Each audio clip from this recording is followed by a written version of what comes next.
Assalamualaikum warahmatullahi wabarakatuh. Perkenalkan, nama saya Wahyu Aprianto dengan NIM A121231114 dan saya dari kelas C. Pada video kali ini saya akan menjelaskan tentang mind map saya, yaitu mind map profesi pendidikan. Materi yang pertama saya akan jelaskan itu tentang apa pengertian profesi itu sendiri. Profesi adalah pekerjaan yang membutuhkan keahlian khusus, pengetahuan, dan persiapan akademik. Dan profesi itu memiliki karakteristik dan ciri-ciri yang membuatnya berbeda dengan pekerjaan biasa. Berikut adalah ciri-ciri profesi. Yang pertama itu membutuhkan pelatihan, training, dan memiliki asosiasi profesi, kode etik, dan juga memerlukan dedikasi yang tinggi akan tanggung jawabnya, dan dalam menjalankan profesi itu menggunakan teknik-teknik ilmiah yang memiliki mekanisme dan aturan yang harus diikuti. Nah, selain itu pada materi ini juga membahas tentang perbedaan profesi, profesional, profesionalisme, profesionalitas, dan profesionalisasi. Perbedaannya terletak berdasarkan tujuannya masing-masing, yaitu profesi bertujuan untuk menunjukkan suatu bidang pekerjaan, profesional menunjukkan bentuk kerja yang bagus, dan profesionalisme untuk mengukur kemampuan seseorang. Profesionalitas sama seperti sebelumnya untuk mengetahui kualitas pekerjaan tersebut. Selain itu, pada materi ini juga menjelaskan tentang perbedaan profesi, profesionalisme, dan profesionalitas, serta profesionalisasi, yang mana perbedaannya terletak berdasarkan tujuannya masing-masing, di mana profesi bertujuan untuk menunjukkan suatu bidang pekerjaan. Yang kedua yaitu profesional menunjukkan bentuk kerja yang bagus. Dan yang berikutnya yaitu profesionalisme, yaitu untuk mengukur kemampuan seseorang. Dan yang terakhir adalah profesionalitas, sama seperti sebelumnya, untuk mengetahui kualitas pekerjaan tersebut. Nah, kemudian pada materi kedua yaitu tentang profesi guru, di mana perkembangan profesi guru di Indonesia ini ada 4 periode. Yang pertama itu dimulai dari periode Hindia Belanda, dan kemudian ke periode Jepang, dan periode Orde Lama hingga periode Orde Baru. Dan selain sejarah juga di materi kedua ini mempelajari tentang tugas dan fungsi seorang guru, di mana tugas dan fungsi seorang guru itu adalah mengajar, seperti menyampaikan ilmu kepada peserta didik, membimbing, yaitu guru membimbing peserta didiknya dalam proses belajar mengajar, proses diskusi, dan guru juga melakukan penilaian atas itu dan kemudian mengevaluasinya. Selain itu juga ada juga beberapa keterampilan dasar yang harus dimiliki oleh seorang guru, dimana yang pertama itu keterampilan membuka dan menutup pelajaran. Ini punya sinkronasi di sebelumnya, yaitu membimbing. Yang kedua yaitu keterampilan menjelaskan, dimana seorang guru itu harus mengajar. Jadi keterampilan mengajar itu sangat dibutuhkan, terutama untuk seorang guru. Dan yang ketiga itu keterampilan bertanya.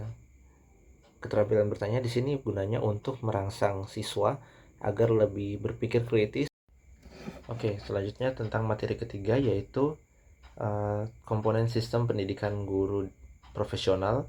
Materi ini meliputi komponen-komponen dalam sistem pendidikan di Indonesia. Pendidikan sebagai sistem yang kompleks, multidimensi, di mana komponen yang saling berpengaruh dan berhubungan.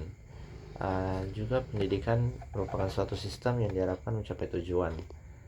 Dalam komponen pendidikan di Indonesia itu meliputi yang pertama itu guru yang berkualitas, kemudian kurikulum yang relevan, di mana kurikulum ini sangat berpengaruh bagi peserta didik, meliputi cara belajar dan materi yang akan dimengerti. Yang ketiga yaitu infrastruktur yang mendukung. Melalui infrastruktur yang mendukung itu proses belajar mengajar itu menurut saya bisa berjalan dengan baik tanpa adanya hambatan. Dan yang keempat itu keterlibatan orang tua, di mana keterlibatan orang tua di sini sangat diperlukan untuk guna mensupport peserta didik untuk lebih semangat lagi berpartisipasi dalam proses belajar mengajar. Dan yang kelima itu penggunaan teknologi dalam pembelajaran. Sebagai contoh, pada masa COVID itu penggunaan teknologi itu sangat berguna.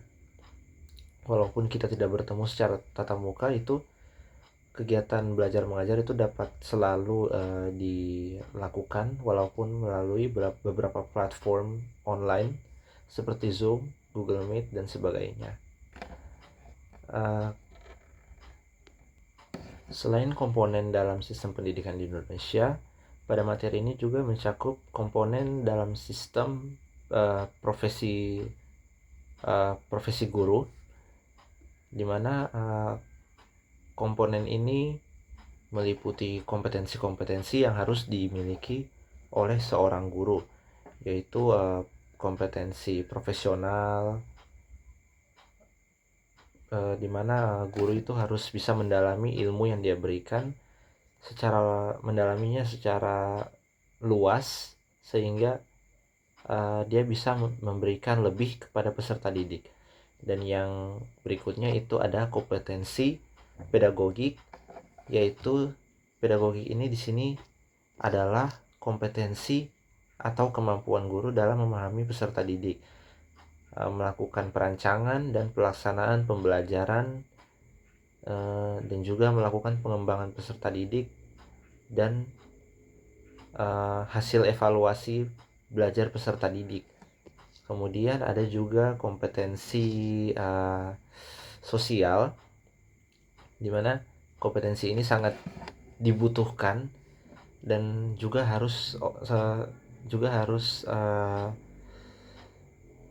terutama pada seorang guru itu kompetensi sosial harus benar-benar kuat sehingga guru itu memiliki keterampilan mengajar yang bagus dalam menjelaskan materi dan membimbing peserta didik. Dan yang terakhir itu ada kompetensi kepribadian. Kompetensi kepribadian yaitu di mana kepribadian guru ini bisa dijadikan sebagai contoh oleh peserta didik dalam menjalani untuk menerapkan ke dalam diri mereka, seperti kepribadian yang sosial, tegas, dan juga dewasa. Oke, kemudian kita masuk ke materi keempat, yaitu model-model pre-service pendidikan guru. Nah, model pre-service dalam pendidikan guru adalah kurikulum pelatihan yang bertujuan untuk memberikan pengetahuan, keterampilan, dan sikap yang dibutuhkan para guru untuk mengajar secara efektif. Dan beberapa hal yang dilakukan dalam program pre-service antara lain itu seperti kursus, pengalaman lapangan, magang, dan pre-service juga merupakan basis dari kurikulum pelatihan pendidikan guru yang dimaksudkan untuk memberikan para guru pengetahuan konten, keterampilan pedagogi, dan sikap yang diperlukan untuk mengajar siswa secara efektif. Nah, materi selanjutnya yaitu materi kelima, yaitu tentang model-model in-service dalam pendidikan guru, dalam pengembangan kompetensi menuju ke profesionalisme. Nah, di materi ini menjelaskan tentang makna in-service dan upgrading, yang mana in-service itu adalah kegiatan pelatihan atau pembinaan yang bertujuan meningkatkan keahlian guru dan menyelaraskan pengetahuan dan keterampilan mereka dengan bidangnya masing-masing. Sementara upgrading itu kegiatan yang bertujuan untuk meningkatkan kualitas kinerja pengurus dalam menjalankan suatu tugas pokok. Nah, dalam hal guru, upgrading bertujuan untuk membantu guru lebih efektif dalam mengajar dan lebih profesional. Nantinya para guru yang mengikuti in-service ini diharapkan dapat mengimplementasikan materi yang telah disampaikan pada in-service kepada guru atau tenaga pendidikan lainnya. Nah, yang terakhir yaitu materi ke-6 menjelaskan tentang permasalahan-permasalahan dalam profesi guru. Nah, permasalahan ini meliputi tantangan dan permasalahan dalam pembelajaran. Yang pertama itu tidak jauh-jauh dari sarana dan prasarana. Nah, masalah dalam sarana dan prasarana ini tentunya sangat berpengaruh terhadap proses belajar mengajar, di mana peserta didik memiliki batasan untuk mengakses ilmu yang lebih karena kekurangan sarana dan prasarana. Dan juga banyak guru-guru di Indonesia yang kurang diperhatikan oleh pemerintah Indonesia, seperti guru-guru yang berada di atau yang mengabdikan dirinya di daerah terpencil. Itu sangat banyak terdapat permasalahan baik dalam permasalahan dalam guru itu sendiri maupun kepada peserta didik, yang membatasi guru dan peserta didik ini untuk belajar lebih layak dan efisien. Selain itu,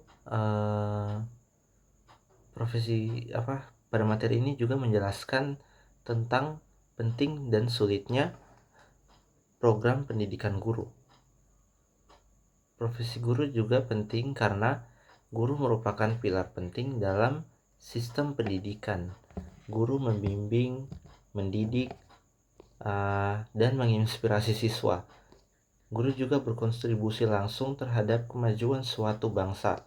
Namun profesi guru juga memiliki tantangan seperti memahami kebutuhan siswa. Ada juga guru yang masih bingung dalam memahami kebutuhan sebenarnya siswa ini butuh apa itu. Dan juga dalam kendala menyiapkan materi pengajaran yang biasanya ada juga guru sudah menyiapkan materi pengajarannya, tetapi ternyata siswanya itu kurang tertarik sama materi pengajarannya. Dan juga itu ada juga kendala dalam menerapkan disiplin kelas di dalam kelas. Walaupun ada beberapa guru yang sudah menerapkan aturan disiplinnya masing-masing, tetapi tetap ada juga siswa yang masih mengulangi ketidakdisiplinannya pada saat di kelas. Yaitu setelah itu ada juga dalam hal menjaga motivasi. Guru juga adalah seorang manusia, jadi guru terkadang bisa kehilangan motivasi, tetapi bagaimana caranya guru itu harus tetap menjaga motivasinya dan mempertahankan motivasinya agar guru senantiasa dapat menjadi teladan dan contoh bagi peserta didik. Dan ada juga kendala dalam beradaptasi dengan lingkungan kerja. Guru juga tidak hanya bekerja dalam satu lingkungan, guru juga kadang kan ada yang di pindah-pindah dari lingkungan satu dan lingkungan lainnya. Nah, jadi guru jika dipindah dari satu lingkungan sebelumnya ke lingkungan lainnya, itu juga guru memerlukan beradaptasi dengan lingkungan barunya gitu. Selain itu, pekerjaan kependidikan juga penting karena guru bisa membangun bangsa, dan guru juga berperan penting dalam membentuk karakter dan mendidik anak bangsa dan mencerdaskan peserta didik. Guru berperan mencerdaskan peserta didiknya dalam berbagai aspek seperti intelektual, spiritual, dan lainnya. Dan guru juga bisa berperan juga dalam memberikan inovasi yang baru dan juga menjadi penggerak inovasi dalam proses pendidikan dan peradaban, dan memperbaiki kualitas hidup. Pendidikan dapat meningkatkan kualitas hidup individu dengan memberikan akses ke layanan kesehatan, perumahan, dan informasi. Oke, saya kira itu semua penjelasan dari mind map saya. Saya ucapkan terima kasih. Assalamualaikum warahmatullahi wabarakatuh.